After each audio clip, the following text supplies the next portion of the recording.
Je ne m'attendais pas à aimer cette série à ce point. Je viens de finir Mobland, la série en 10 épisodes, dispo sur Paramount+. Et pour être honnête, à la base, j'avais pas prévu de regarder la série. Je m'étais dit encore une série estampillée Guy Ritchie sur le crime organisé, j'avais peur de l'effet redondant et d'accumulation des séries et des fictions un peu du même genre, un peu à l'image d'un Olivier Marchal chez nous.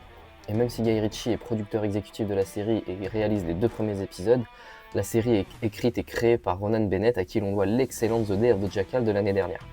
Donc je me suis dit, ah tiens, ça c'est intéressant, et en plus des bons retours que j'avais lus, du coup je me suis laissé tenter. Mais Mobland, de quoi ça parle? On va suivre Harry, un homme de main qui travaille pour les Harrigan, une puissante famille du crime organisé à Londres. Et on va suivre les business et surtout les règlements de compte de cette famille qui va tout faire pour défendre son empire. Et ça a été une putain de bonne surprise.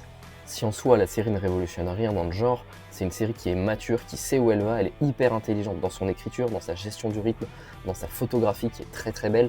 Il y a des mouvements de caméra qui sont hyper intéressants, il y a une tension permanente, il n'y a aucun temps mort et chaque fin d'épisode nous donne envie de lancer le suivant. Et puis surtout, mais quel casting! Tom Hardy est impeccable en homme de main, diplomate, persuasif, mais qu'on sent qu'il peut se salir les mains et qu'il faut surtout pas faire chier. Ça reste Tom Hardy quand même. On a Pierce Brosnan qui est vraiment très bien dans ce rôle et ça fait plaisir de le voir dans des rôles comme ça, de patriarche menaçant, violent, psychopathe. Un rôle qui est assez éloigné évidemment de James Bond, mais aussi des rôles de jeunes premiers auxquels il nous a habitués. On a Paddy Considine qui jouait Viserys dans House of the Dragon, qui joue l'un des fils de Pierce Brosnan et qui est peut-être le personnage le plus intéressant dans l'écriture et dans l'évolution. Nous avons Lara Pulver, l'inoubliable Irene Adler de Sherlock, qui joue la femme de Kevin.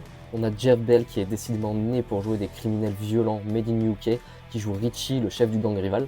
Et enfin surtout on a Hélène Mirren qui est absolument géniale en matriarche des Harrigan, qui adore foutre la merde et surtout qui n'en reste pas moins manipulatrice et hyper dangereuse.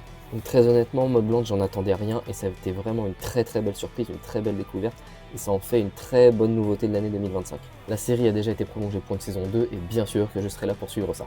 Donc si vous aimez les séries sur le crime organisé, sur les gangsters avec une ambiance bien définie type Peaky Blinders, The Penguin ou encore Bad Blood, foncez ou regardez Mobland, ça va vous plaire à coup sûr. N'hésite pas à me dire en commentaire si tu as vu la série, ce que t'en as pensé, si tu as aimé, si tu n'as pas aimé, et si cette critique t'aura donné envie de regarder la série si tu ne l'as pas vue.